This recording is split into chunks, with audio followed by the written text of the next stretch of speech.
আল্লাহ পাক রব্বুল আলামিন বলেন সায়াসলা নারান যাতা লাহাবি ওয়া ইমরাআতুহু মানে আবু লাহাবের স্ত্রী, আবু লাহাব এবং আবু লাহাবের স্ত্রী অচিরেই শিখাময় আগুনের মধ্যে প্রবেশ করবে। এই ঘোষণাকার আমার বন্ধুগণ, এই আয়াত যখন নাযিল হয়ে গেল আমরা বুঝতেছি আবু লাহাবকে কালেমার দাওয়াত দেওয়ার কারণে হাতের মধ্যে পাথর নিয়ে নবীজিকে আঘাত করবে ধমকের স্বরে কথা বললেন। আল্লাহ পাক রব্বুল আলামিন আবু লাহাবের বিপক্ষে কোরআন নাযিল করে দিলেন। কিন্তু উম্মে জামিলের দোষ কি? যেই দোষের কারণে আয়াতের মধ্যে উম্মে জামিলকে পেছায় আল্লাহ কথা বললেন। তাফসীরের কিতাবের মধ্যে আছে উম্মে জামিলের দোষ ছিল দুইটা। কয়টা দোষ? দুইটা। এক নাম্বার দোষ হলো আয়াতের পরের অংশের মধ্যে আল্লাহ তাআলা তার দোষ সম্পর্কে আলোচনা করে বলতেছেন হাম্মালাতাল হাতাব। তার দোষ ছিল দুইটা। এক নাম্বার হলো আমার আপনার নবী যেই পথ দিয়ে বের হতেন, যেই পথ দিয়ে যাইতেন, ওই পথে ব্যারিকেড সৃষ্টি করতেন, বেড়া দিতেন। নাউজুবিল্লাহ কোন। আলোচনাটা দিলের কান দিয়ে শুনতে হবে, তাহলে বুঝতে পারবেন ইনশাআল্লাহ। এবার বলুন তো দেখি, আমি আপনাদের সামনে পবিত্র কোরআন থেকে আপনাদের একেবারেই পরিচিত সূরা লাহাব তেলাওয়াত করেছি। এই সূরার একটা নাম আছে, আমরা যারা মুরব্বী আছি, তাব্বাত ইয়াদার সূরা। এই সূরাটা আমাদের অত্যন্ত পরিচিত একটা সূরা। যারা মুসলমান কোরআন তেলাওয়াত জানি না, কিন্তু 5 ওয়াক্ত নামাজ পড়ি, অন্তত 8-10টা সূরা তো আমরা পারি, তার মধ্যে এই সূরাটা আছে, সূরা লাহাব। এই সূরা লাহাবের কয়েকটা আয়াত কারিমা আপনাদের সামনে তেলাওয়াত করেছি। এই আয়াতগুলোর মধ্যে আল্লাহ পাক রব্বুল আলামিন যে বিষয়গুলো তুলে ধরেছে, এই বিষয়বস্তু বোঝার আগে আনুষঙ্গিক কিছু আলোচনা আগে করে নেই। সেটা হলো এই সূরাটা কাকে কেন্দ্র করে নাজিল করেছেন আল্লাহ তাআলা? আবু লাহাবকে কেন্দ্র করে এই সূরা নাজিল হয়। কাকে কেন্দ্র করে? আওয়াজ করে বলুন। আবু লাহাব। আবু লাহাবকে, আবু লাহাব হলো নবীজির আপন চাচা ছিলেন। তাহলে আবু লাহাব নবীজির আপন চাচা। আরেকটা পরিচয় দিয়ে নেই, সেটা হলো আমার আপনার নবী নবুয়তি পাওয়ার আগে, নবী হওয়ার আগে নবীজির 2 কন্যাকে আবু লাহাবের 2 ছেলের সাথে বিবাহ দিয়েছিলেন। নবীজির 2 কন্যাকে আবু লাহাবের 2 ছেলের সাথে বিবাহ দেওয়ার কারণে এদিক দিয়ে আবু লাহাব আর আমার আপনার নবী সম্পর্ক কি হলো? সকলে বলেন, বিয়ে হলো। এতে আবু লাহাবের সম্মান মর্যাদা বাড়ল না কমল? হ্যাঁ, আমরা যারা আত্মীয় করি, আমরা কিন্তু অনেকেই আত্মীয় যদি একটু ধনাঢ্য হয় অথবা একটু পরিচিত মানুষ হয়, আমরা তাকে নিয়ে গর্ব করি, আমি অমুকের বিয়াই হই লাগে, অমুক আমার তাওই হয়, সে আমার বিয়েই হয়, নানান সম্পর্ক আমরা দেখাই। সুতরাং এক্ষেত্রে আবু লাহাবের সম্মান মর্যাদা বেড়ে গেল। কেন? বিশ্বনবী সাল্লাল্লাহু আলাইহি সাল্লামের বিয়ে। আমার বন্ধুগণ, আবু লাহাবকে আল্লাহ পাক রব্বুল আলামিন 3টি নিয়ামত পরিপূর্ণভাবে দান করেছিলেন। মুসলমান বলেন তো দেখি, নিয়ামত পাওয়ার পরে কি করতে হয়? কি করতে হয়? আরে একটু জোরে বলেন না। আবু লাহাবকে আল্লাহ পাক রব্বুল আলামিন 3টি নিয়ামত পরিপূর্ণভাবে দান করেছিলেন। 1 নাম্বার নিয়ামত হলো আবু লাহাবকে আল্লাহ পাক রব্বুল আলামিন অনেক সুন্দর করে সৃষ্টি করেছিলেন। আমার বন্ধুগণ, আলোচনাটা দিলের কান দিয়ে শুনবেন। সুন্দর হওয়া আর না হওয়া এটা কি আমাদের নিজস্ব বিষয় নাকি আল্লাহর দেওয়া নিয়ামত? আল্লাহ পাক রব্বুল আলামিন যাকে ইচ্ছা তাকে সুন্দর করে সৃষ্টি করেন। সুতরাং যাকে সুন্দর করে সৃষ্টি করেন ওই ব্যক্তির উচিত আল্লাহ পাক রব্বুল আলামিনের প্রশংসা আদায় করা। আওয়াজ করে বলুন কথা ঠিক কিনা? আর অসুন্দর মানুষ দেখলে নাক না শিটকানো, অহংকার না করা। অহংকার একমাত্র কার জন্য? আল্লাহ পাকের জন্য খাটে। 2 নম্বরে নিয়ামত, আবু লাহাবকে আল্লাহ পাক রব্বুল আলামিন অনেক সম্পদের মালিক বানিয়ে দিয়েছিলেন। আমার বন্ধুগণ, আমি আপনাদেরকে প্রশ্ন করি, সম্পদ হওয়া আর না হওয়া এটা কি আমাদের চেষ্টার কারণে হয় নাকি আল্লাহর দেওয়া নিয়ামত? এটা যদি না হবে, আমাদের সমাজের মধ্যে লক্ষ্য করে দেখবেন, আপনাদের এলাকার মধ্যে লক্ষ্য করে দেখবেন, অনেক আল্লাহর বান্দা আছেন বুদ্ধি থই থই করে, বুদ্ধি খাওয়ার জায়গা নাই, আরেকজনকে বুদ্ধি দিয়ে চালায়। খালি পাঁচ লাগে না বুদ্ধি, পাঁচ লাগে না বুদ্ধি এলা মানুষ আছে না সমাজের মধ্যে। কিন্তু মুসলমান বাড়িতে গিয়ে দেখবেন ভাতের চাউল নাই, এরকম আছে না নাই? অনেক আল্লাহর বান্দা আছে সাদা সিধা মানুষ, তেমন বোঝে না, কিন্তু বাড়িতে ধানে চালে ভর্তি, টাকা পয়সায় ভর্তি, এরকম আছে না নাই? মুসলমান বাইরে আমার এর দ্বারা প্রমাণ করে সম্পদের মালিক কে বানান? আল্লাহ পাক রব্বুল আলামিন বানান। 3 নম্বরে নিয়ামত, আবু লাহাবকে আল্লাহ পাক রব্বুল আলামিন যেটা দিয়েছিলেন, সন্তান বেশি দিয়েছিলেন। আমার বন্ধুগণ, সন্তান হওয়া আর না হওয়া এটা কি আমাদের চেষ্টার কারণে হয় নাকি আল্লাহর দেওয়া নিয়ামত?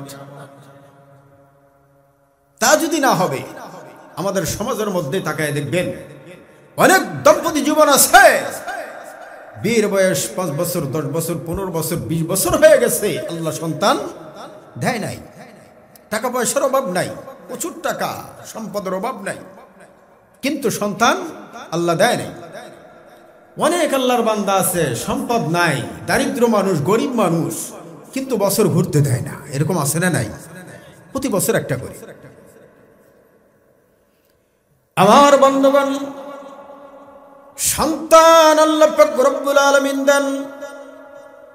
আবু লাহাবকে আল্লাহ পাক রব্বুল আলামিন এই 3টা নিয়ামত পরিপূর্ণভাবে দান করার পরে আল্লাহ পাক রব্বুল আলামিন তার হাবিবকে, তার দোস্তকে, তার বন্ধুকে ডাক দিয়ে বললেন, ওগো নবীজি, আপনি একটু আবু লাহাবের কাছে যান, গিয়ে বলুন, আপনি একটু আবু লাহাবের কাছে গিয়ে কালেমার দাওয়াত দেন, আর গিয়ে বলুন আমি আল্লাহ ছাড়া অন্য কোনো মাবুদ নাই।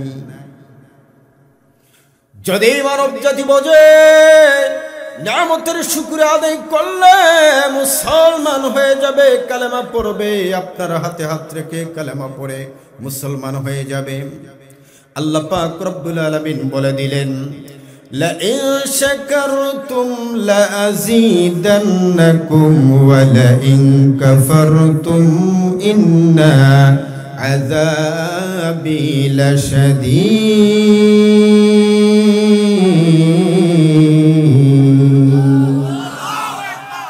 নিয়ামত পাওয়ার পরে যদি নিয়ামতের শুকরিয়া আদায় করা যায়, আল্লাহ পাক নিয়ামত কি করেন? বাড়ায় দেন, বৃদ্ধি করে দেন। আর না শুকরি করলে নিয়ামতকে আল্লাহ ছিনায় নেন এবং অচিরেই শক্ত আযাবের মধ্যে কি করবেন? গ্রেফতার করবেন। আল্লাহ পাক রব্বুল আলামিন বিশ্বনবীকে ডাক দিয়ে বললেন, ওগো বিশ্বনবীজি, আপনি আপনার চাচা আবু লাহাবের কাছে গিয়ে কালেমার দাওয়াত লাগায় দেন, আর গিয়ে বলুন আমি আল্লাহ ছাড়া অন্য কোনো মাবুদ নাই। যেই মানুষটিকে আমি আল্লাহ এত সুন্দর করে সৃষ্টি করেছি, যেই মানুষটিকে আমি আল্লাহ সম্পদ বেশি দিয়েছি, সন্তান বেশি দিয়েছি, অবশ্যই মানব জাতি বুঝবে, বোঝার পরে আপনার হাতে হাত রেখে কালেমা পড়ে মুসলমান হয়ে যাবে। নবীজি চলে গেলেন। যাওয়ার পরে বললেন, চাচা যান, আল্লাহ পাক রব্বুল আলামিন আপনাকে এমন ভাবে তিনটা নিয়ামত পরিপূর্ণ ভাবে দান করেছে, সুন্দর করে সৃষ্টি করেছে, সম্পদ বেশি দিয়েছে, সন্তান বেশি দান করেছে। ওই আল্লাহর পক্ষ থেকে কালেমার দাওয়াত নিয়ে আপনার কাছে আসছি। আপনি কালেমার দাওয়াত গ্রহণ করে আমার হাতে হাত রেখে কালেমা পড়ে মুসলমান হয়ে যান। আবু লাহাব মুসলমান হওয়া দূরের কথা, নবীজিকে ডাক দিয়ে বললেন, ভাতিজা মুহাম্মদ, তুমি যদি তোমার আল্লাহর কথা আমি মানি না, তুমি যদি দেব দেবীর বিরুদ্ধে কথা বলো, আমাদের মূর্তির বিরুদ্ধে কথা বলো, তোমার মাথা ভেঙে দেওয়া হবে। কিতাবের মধ্যে, তাফসীরের কিতাবের মধ্যে উল্লেখ করা হয়েছে, আবু লাহাব হাতের মধ্যে পাথর নিয়ে নবীজিকে ধুমুকের স্বরে বললেন, তুমি যদি আমাদের দেবদেবীর বিরুদ্ধে কথা বলো, আমাদের মূর্তির বিরুদ্ধে কথা বলো, তোমার মাথা ভেঙে দেওয়া হবে। আল্লাহ পাক রব্বুল আলামিন তার জবাবে সূরা নাজিল করে বললেন, তাব্বাত ইয়াদা আবি লাহাবি ওয়া তাব। সুবহানাল্লাহ বলেন। আল্লাহ পাক রব্বুল আলামিন বলে দিলেন, আবু লাহাবের দুই হাত ধ্বংস হয়ে যাক। ওয়া তাব্বা শব্দের অর্থ হলো একবারে গুড়া গুড়া হওয়া, ধ্বংস হওয়া মানে ভেঙ্গে গুঁড়ো গুঁড়ো হওয়া। কারণ মুসলমান নবীজি কালেমার দাওয়াত দেওয়ার কারণে হাতের মধ্যে পাথর নিয়ে নবীজিকে আঘাত করবে বলে ধমকের স্বরে কথা বলেছেন। আল্লাহ পাক রব্বুল আলামিন অসন্তুষ্ট হয়ে আবু লাহাবের বিপক্ষে কোরআন নাজিল করে পৃথিবীর সমস্ত মানুষকে জানিয়ে দিলেন যে যেই হাতটা আমার বন্ধুর দিকে অগ্রসর হয়, সেই হাত ইসলামের বিপক্ষে যায়, আর সেই হাতটা আমি আল্লাহর বিপক্ষে চলে যায়। যেই হাত আমি আল্লাহর বিপক্ষে যায়, আমি আল্লাহ পৃথিবীর সমস্ত মানুষকে জানিয়ে দিলাম, আমি আল্লাহর কাছে ওই হাতটা অত্যন্ত নিকৃষ্ট। চিৎকার দিয়ে বলুন কথা ঠিক কিনা? আমার বন্ধুগণ, 3 নম্বর আয়াতের মধ্যে আল্লাহ পাক রব্বুল আলামিন বলেন, সায়াসলা নারান যাতা লাহাবিন ওয়া ইমরাআতুহু। কার কথা এটা? আওয়াজ করে বলুন, কার কথা? আল্লাহ পাক রব্বুল আলামিন বলেন, আবু লাহাব, আবু লাহাবের স্ত্রী নাম ছিল উম্মে জামিল। আওয়াজ করে বলুন তো, নাম কি? উম্মে জামিল। আল্লাহ পাক রব্বুল আলামিন বলেন, সায়াসলা নারান যাতা লাহাবিন ওয়া ইমরাআতুহু। ওয়া ইমরাআতুহু মানে আবু লাহাবের স্ত্রী। আবু লাহাব এবং আবু লাহাবের স্ত্রী অচিরেই শিখাময় আগুনের মধ্যে প্রবেশ করবে।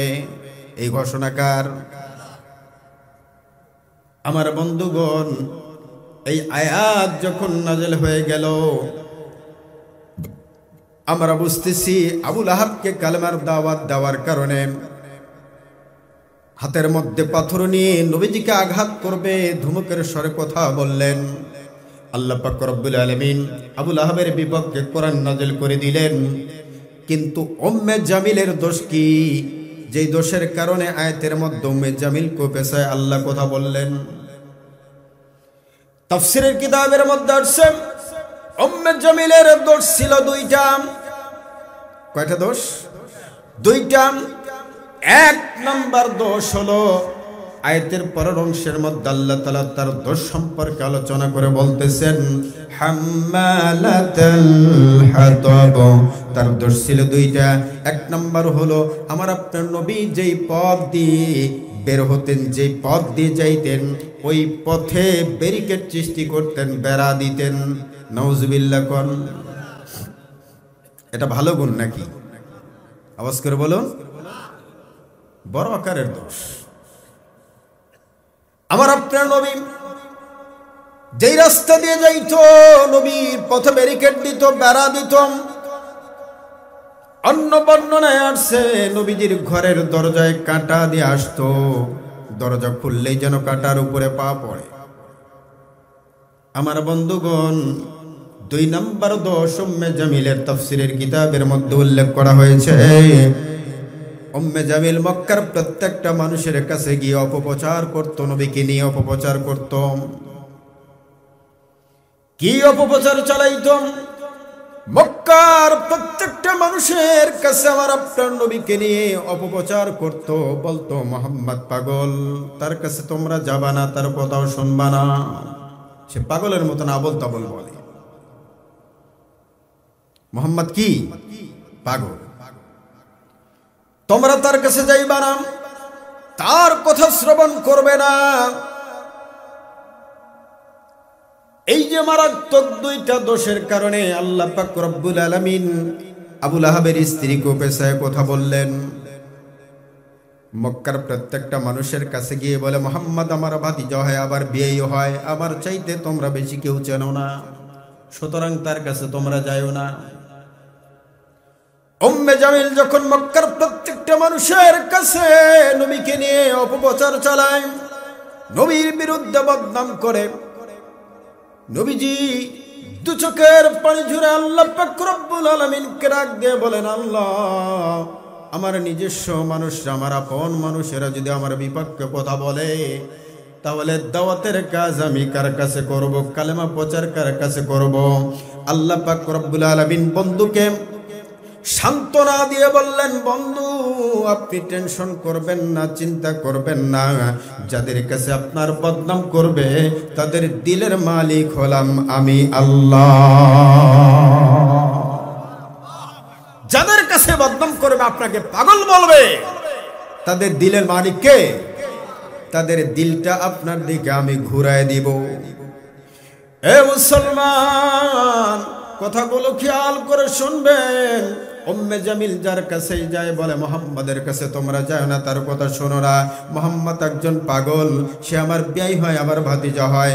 ওই লোকটা মনে মনে চিন্তা করে, মুহাম্মদ যদি পাগল হবে, বহির্বিশ্ব থেকে বড় বড় মানুষেরা তার কাছে কেন আসে, তার কথা কেন শোনে এবং কালেমা পড়ে কেন মুসলমান হয়ে যায়? সুতরাং পাগল হলে তো ছোটখাটো কোনো পাগল হবে? একটু জিকির করি, লা ইলাহা ইল্লাল্লাহ, লা ইলাহা, আওয়াজ করুন, লা ইলাহা ইল্লাল্লাহ।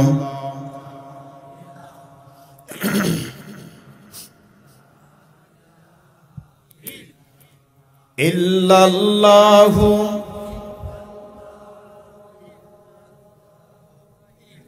লা ইলাহা ইল্লাল্লাহু মুহাম্মাদুর রাসূলুল্লাহ সাল্লাল্লাহু আলাইহি ওয়াসাল্লাম। যার কাছে বদনাম করেন, লোকটা মনে মনে চিন্তা করে, মুহাম্মদ যদি পাগল হবে তাহলে ছোটখাটো কোনো পাগল হবে না, কারণ বহির্বিশ্ব থেকে বড় বড় লোকজন তার কাছে আসে, তার কথা শুনে মুসলমান হয়ে যায়। একটা বার পাগল দেখে আসি। ইতিহাসের কিতাব প্রমাণ করে দেন, তোফায়েল ইবনে আমির একজন শিল্পপতি মানুষ ছিলেন, ধনাঢ্য মানুষ ছিলেন, ব্যবসায়িক ছিলেন। হজের মৌসুমে হজ করার জন্য মক্কায় আসতো। মক্কার আবু জেহেল, আবু সুফিয়ান, উতবা, সাইবা, ওলীদ ইবনে মুগীরার সাথে তার সম্পর্ক ছিল। এই বন্ধুরা বারবার সতর্ক করে দিত, শোনো বন্ধু, হজ করার জন্য আসছো, আমাদের মক্কার মধ্যে একজন ব্যক্তি নবুয়তের দাবি করেছে, বাপ দাদার ধর্মের মুখে চুন কালিমা খাইছে, খবরদার তার দরবারে যাইবা না, তার চেহারাও দেখবে না, তার কথা শুনবে না, সে একজন জাদুকর এবং মিথ্যা বলে। নাউজুবিল্লাহ। তোফায়েল ইবনে আমির বলেন, 1 নয় 2 নয় 2 বছর পর্যন্ত মক্কার মানুষের কথা শুনে মুহাম্মাদের খোঁজ আমি করি নাই। 3য় বছর যখন হজ করার জন্য আসলাম, আসার পরে একই সতর্ক আমাকে বারবার করে দেওয়া হয়। আমার বন্ধুগণ, আরবিতে একটা প্রবাদ বাক্য আছে, আল ইনসানু হারিসুম ফিমা মুনিয়া, মানুষকে যেদিকে নিষেধ করা হয় মানুষটা ওই দিকে আগ্রহ বেশি। পাগলে কয় লাউড ভুলাস না, কয় যে মনে করে দিলা। কথা বলেন ঠিক কিনা? তোফায়েল ইবনে আমির বলেন 2 বছর পর্যন্ত মক্কার মানুষের কথা শুনে মুহাম্মাদের দরবারে যাই নাই, তার চেহারাও দেখি নাই। 3য় বছরে যখন আমাকে সতর্ক করে দেওয়া হলো, আমি চিন্তা করলাম কি ব্যাপার, বারবার আমাকে কেন সতর্ক করে দেওয়া হয়? একটা বার গিয়ে দেখি, পাগলটাকে দেখার দরকার। তোফায়েল ইবনে আমির আদ-দাওসী বলেন আমি হজের কাজ করতে করতে এক পর্যায়ে খানায় কাবার নিকটবর্তী যখন চলে গেলাম, যাওয়ার পরে একটা মধুর সুরে কোরআন তেলাওয়াতের আওয়াজ আমার কানে চলে আসলো। ওই আওয়াজটা আসার পরে আমি পাগলের মতন হয়ে গেলাম। আমি আস্তে আস্তে করে খানায় কাবার নিকটে চলে গেলাম। যাওয়ার পরে দেখলাম সুন্দর নুরানি চেহারা একজন ব্যক্তি মধুর সুরে কোরআন তেলাওয়াত করতেছে। আমি আর থাকতে পারলাম না, আমি তার দরবারে চলে গেলাম। যাওয়ার পরে আদবের সূরাতে বসলাম। বসার পরে ডাক দিয়ে বললাম, ওগো মুহাম্মদ, 3 বছর পর্যন্ত মক্কার মানুষের কথা শুনে আপনার দরবারে আসিনি, আপনার কথাও শুনে নাই, কোরআন তেলাওয়াত শ্রবণ করি নাই। আজকে যখন আপনার কোরআন তেলাওয়াত শুনলাম, আপনার কণ্ঠ শুনলাম, আপনার চেহারা দেখলাম, আমি প্রমাণ হয়ে গেছে, আমি সাক্ষ্য দিচ্ছি এই চেহারা কোনো পাগলের চেহারা হইতে পারে না, এই কণ্ঠ কোনোদিন পাগলের কণ্ঠ হইতে পারে না, এই আওয়াজটা, এই বাণীটা জাদুর বাণী হইতে পারে না। সুতরাং আমি সাক্ষী দিচ্ছি আপনি আল্লাহর সত্য পয়গম্বর। আর মুহূর্ত দেরি করতে চাই না, আপনার হাতে হাত রাখলাম, কালেমা পড়ে মুসলমান বানায় দেয়। আমার বন্ধুগণ, ওই যে আয়াতটা যখন নাযিল হয়ে গেল, আল্লাহ পাক রব্বুল আলামিন বলেন সায়াসলা নারান যাতা লাহাবিন ওয়া ইমরাআতু। এই আয়াতটা যখন বিশ্বনবী মক্কার মধ্যে প্রচার করে দিলেন, সাহাবায়ে কেরামদের মধ্যে প্রচার করে দিলেন, সাহাবায়ে কেরামদের মধ্যে সমালোচনা শুরু হয়ে গেল। আর কি চাও, আবু লাহাব আর আবু লাহাবের স্ত্রী উম্মে জামিল অচিরেই শিখাময় আগুনের মধ্যে প্রবেশ করবে। এই আয়াতটা যখন মক্কার প্রত্যেকটা মানুষের মধ্যে আলোচনা শুরু হয়ে গেল, উম্মে জামিল তখন রাগান্বিত অবস্থায়, অত্যন্ত রাগ হয়ে হাতের মধ্যে পাথর নিয়ে উনি আওয়াজ করে বললেন, মুহাম্মাদের কি বোঝা উচিত না যে আমার ডাবল পাওয়ার, দেশ যারা চালায়, মক্কার মধ্যে যারা শাসন করে, তাদের মধ্যে একজন আমার বাবা, আর মক্কার সর্দারদের মধ্যে একজন আমার স্বামী আবু লাহাব নেতৃত্ব দেয়। আমার ডাবল পাওয়ার, এক পাওয়ার হলো আমার বাবা মক্কার একজন নেতা, আর একটা হলো আমার স্বামী মক্কার সর্দার। আমার ডাবল পাওয়ার। এরপরেও মুহাম্মদ আমার বিপক্ষে কোরআনের আয়াত নাযিল করে বদনাম করে, আমি নাকি জাহান্নামের আগুনে, শিখাময় আগুনের মধ্যে প্রবেশ করব। নবীজিকে মারার জন্য, আঘাত করার জন্য হাতের মধ্যে পাথর নিয়ে কাবা ঘরের দিকে রওনা করলেন। চিৎকার দিয়ে বলুন নাউজুবিল্লাহ। এ মুসলমান, কথাগুলো খেয়াল করে শুনবেন, দিলের কান দিয়ে শুনবেন। উম্মে জামিল খানায় কাবার দিকে রওনা করলাম। ইতিহাসের কিতাবের মধ্যে আসছে, কবিতা আবৃত্তি করতে করতে, নবীজিকে গালি দিতে দিতে কাবা ঘরের দিকে রওনা করেছে আমার আপনার নবী। ওই সময় হযরত আবু বকরের সাথে কাবা ঘরের নিকটে বসেছিলেন, দিনের আলোচনা করতেছিলেন। কাবা ঘরের নিকটবর্তী যাওয়ার পরে হযরত আবু বকর সিদ্দিক উম্মে জামিলকে তার চেহারার মধ্যে গোসা দেখলেন, তার চেহারার মধ্যে রাগ দেখলেন, হাতের মধ্যে পাথর দেখে হযরত আবু বকর সিদ্দিক নবীজির কাছে অগ্রসর হয়ে গেলেন। নিকটে যাওয়ার পরে বললেন, ওগো বিশ্ব নবীজি, ওই যে দেখা যায় আপনার চাচি উম্মে জামিল আসতেছে, তার হাতের মধ্যে পাথর দেখা যায়। ওগো নবীজি, হয়তো আপনার উপরে আক্রমণ করে বসবে। একজন মহিলা যদি আপনার উপরে আক্রমণ করে বসে, এটা তো অত্যন্ত লজ্জাকর বিষয় হবে। আর প্রতিহত করব, বাধা দেব, এটাও তো ক্ষমতা নাই, কারণ মহিলা মানুষ বাধা দিতে গেলে তো গায়ে হাত দেওয়া লাগবে, আর মহিলা মানুষ গায়ে হাত দিলেই তো রেপ কেস হয়ে যাবে। কথা বলেন ঠিক কিনা? ঠিক। এত আস্তে বলেন। হযরত আবু বকর সিদ্দিক ডাক দিয়ে বললেন, ওগো নবীজি, আমার বড় টেনশন হচ্ছে। একজন মহিলা মানুষ আপনার উপর আক্রমণ করলে এটা তো অত্যন্ত লজ্জাকর বিষয় হবে, আর প্রতিহত করার তো ক্ষমতা নাই। কি করা যাইতে পারে? নবীজি হযরত আবু বকরকে কানে কানে বললেন, আবু বকর তুমি কোনো টেনশন করো না, কোনো চিন্তা করো না, আমি এখন আল্লাহ পাকের কোরআন তেলাওয়াত করব, মহান আল্লাহ আমাকে হেফাজত করবে। নবীজি ডাক দিয়ে বললেন, আবু বকর তুমি কোনো টেনশন করো না, চিন্তা করো না। হযরত আবু বকর সিদ্দিক চোখের পানি ঝরায় বললেন, ইয়া রাসূলুল্লাহ আমার জীবনের যত টেনশন যত চিন্তা আপনার জন্য করেছি, আমার নিজের জন্য কোনো টেনশন। আবু বকর কেমন সাহাবী ছিলেন! আমার জীবনের যত টেনশন আর চিন্তা সব আপনাকে নিয়ে হয়েছে, আমার নিজের জন্য কোনো টেনশন করি না, চিন্তা করি না। এই কারণেই হযরত আবু বকর মর্যাদা এত হয়েছে। তাম পৃথিবীর সমস্ত মানুষের নেক যদি এক পাল্লায় তোলা হয়, আর হযরত আবু বকরের নেক এক পাল্লায় তুললে কার নেকি ভারী হবে? জোরে বলেন, হযরত আবু বকরের নেকি ভারী হবে। নবীজি ডাক দেয়া বললেন, আবু বকর কোনো টেনশন করো না, চিন্তা করো না, আমি এখন আল্লাহ পাকের কোরআন তেলাওয়াত করব, মহান আল্লাহ আমাকে হেফাজত করবে। নবীজি তখন সূরা ইয়াসিন তেলাওয়াত শুরু করে দিলেন। কোন সূরা? আওয়াজ করে বলুন, কোন সূরা? সূরা ইয়াসিন তেলাওয়াত শুরু করে দিলেন। ইয়াসিনুল কুরআনিল হাকীম ইন্নাকা লামিনাল মুরসালিন আলা সিরাতিম মুস্তাকিম।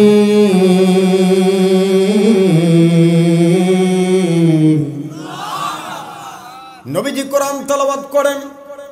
উম্মে জামিল আবু বকরের নিকটবর্তী আসার পরে ডাক দিয়ে বললেন, আবু বকর আজকে যে তুমি এখানে একা একা বসে আছো, তোমার সাথী মুহাম্মদ কই? সুবহানাল্লাহ। কোন তোমার সাথী কই? দুইজন তো একসাথেই থাকো, আজকে তুমি একা এখানে, তোমার সাথী কোথায়? হযরত আবু বকর সিদ্দিক বরাবর চিন্তা করেন, কি ব্যাপার? আমার সামনে এসে বলে তোমার সাথী মুহাম্মদ কই? তাহলে তো বোঝা যায় দেখে না, যদি দেখতো তাহলে জিগাইতো না। হযরত আবু বকর সিদ্দিক মনে মনে চিন্তা করে, কি ব্যাপার? আমি নবীকে দেখতেছি, নবীর পড়াও শুনতেছি, উম্মে জামিল আমাকে জিজ্ঞাসা করে তোমার সাথী কই? তাহলে তো বোঝা যায় দেখে না। দেখে না যখন বইলা লাভ নেই। হযরত আবু বকর সিদ্দিক বলেন, উম্মে জামিল আমাকে হুমকি দিয়ে বলে তার কপাল ভালো বাইসা গেল, আর না হয় আমার বিপক্ষে কোরআনের আয়াত নাজিল করে বদনাম করার সাতটা দেখায় দিতাম। চিৎকার দিয়ে বলুন নাউজুবিল্লাহ। মুসলমান ভাইরা আমার, আওয়াজ করে বলুন তো, হযরত আবু বকর সিদ্দিক যদিও নরম তবিয়তের সাহাবী ছিলেন, কিন্তু জ্ঞানের দিক দিয়ে অনেক বেশি ছিলেন। কথা বলেন ঠিক কিনা? উম্মে জামিল যখন বললেন তার কপাল ভালো বাইসে গেল, আর না হয় আমার বিপক্ষে কোরআনের আয়াত নাযিল করে মক্কার মধ্যে বদনাম করার সাতটা দেখায় দিতাম। হযরত আবু বকর যদিও নরম তবিয়তের সাহাবী ছিলেন, কিন্তু বুদ্ধি অনেক বেশি ছিলেন। আওয়াজ করে বললেন, আমার নবীজি কারো নামে বদনাম করে না, আমার নবীজি কারো নামে বদনাম করে। আসলে বলুন তো, নবীজি বদনাম করেছে নাকি স্বয়ং আল্লাহ? স্বয়ং আল্লাহ কোরআন আয়াত নাযিল করে বলেছেন যে আবুল আহাব আর আবুল আহাবের স্ত্রী উম্মে জামিল অচিরেই শিখামায় আগুনের মধ্যে প্রবেশ করবে। সুতরাং এই বদনাম তো নবীজি করে নাই। হযরত আবু বকর আস্তে করে বললেন, আমার নবীজি কারোর নামে বদনাম করে না, নবীজি মিথ্যা বলে না। বদনাম করেছে কে? স্বয়ং আল্লাহ পাক করেছে। হযরত আবু বকর সিদ্দিক বলেন, আমাকে ধমকি দিয়ে চলে গেলেন। উম্মে জামিল চলে যাওয়ার পরে আমি নবীজিকে জিজ্ঞাসা করলাম, ওগো বিশ্ব নবীজি, আমি তো বুঝতে পারলাম না ঘটনা কি হয়ে গেল। আমি আপনাকে দেখি, আপনার পড়াও শুনি, কিন্তু আপনার চাচি উম্মে জামিল আপনাকে দেখতেও পারলো না, পড়াও শুনতে পারলো না, কারণটা কি আমি বুঝতে পারলাম না। নবীজি তখন বললেন, আবু বকর, আল্লাহ পাক রব্বুল রব্বুল আলামিন আগেই আমাকে জানিয়ে দিয়েছে, ওগো নবীজি আপনি যখন কোরআন তেলাওয়াত করবেন তখন কাফের আর আপনার মাঝখানে আমি গোপন পর্দা দিয়ে রাখবো, যাতে করে আপনি নবীকে তারা দেখতে না পায়। আল্লাহ পাক রব্বুল আলামিন কোরআন নাযিল করে দিয়েছেন।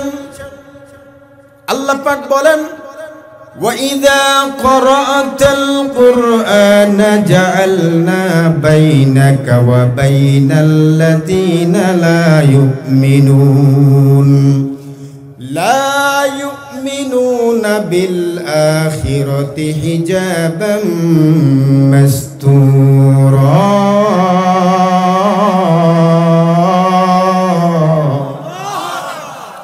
আল্লাহ পাক রব্বুল আলামিন বিশ্ব নবীকে আগে, নবীজি আপনি যখন কোরআন তেলাওয়াত করবেন আপনি আর অবিশ্বাসীদের মাঝখানে আমি আল্লাহ গোপন পর্দা দিয়ে রাখি, যাতে করে আপনাকে দেখতে না পায়। ও মুসলমান, শুধু নবীকে নয়, আল্লাহ হেফাজত করেন যারা কোরআন পড়বে, কোরআন বুঝবে, কোরআন মানবে, কোরআন অন্যকে মানানোর চেষ্টা করবে, তাদের হেফাজতের দায়িত্ব আল্লাহ কিয়ামত পর্যন্তর জন্য নিয়েছেন। চিৎকার দিয়ে বলুন কথা ঠিক না বেঠি? শুধু নবীকে হেফাজত করেছেন এরকম না, আল্লাহ পাকের ঘোষণা, আল্লাহ পাকের গ্রন্থ, আমাদের ধর্মীয় গ্রন্থ আল কোরআন, আল্লাহ পাকের বাণী, আল্লাহ পাকের কালাম যারা পড়বে, বুঝবে এবং মানবে এবং সমাজের মধ্যে মানানোর চেষ্টা করবে, তাদের হেফাজতের দায়িত্ব স্বয়ং আল্লাহ পাক রব্বুল আলামিন নিয়েছেন। চিৎকার দিয়ে বলুন মারহাবা, আরো জোরে বলুন মারহাবা। সুতরাং যারা কোরআনওয়ালা সাহাবে কোরআন যারা আছেন, সাহাবে কোরআন কারা? ওলামায়ে কেরাম। সাহাবে কোরআন কারা? ওলামায়ে কেরাম। ওলামায়ে কেরামদের সাথে আমরা বন্ধুত্ব করব না দুশমনি করব? আওয়াজ করে বলুন। যারা বলেন নাই তারা কি দুশমনি করবে? হ্যাঁ, ওলামায়ে কেরামের সাথে আমরা কি করব? বন্ধুত্ব করব।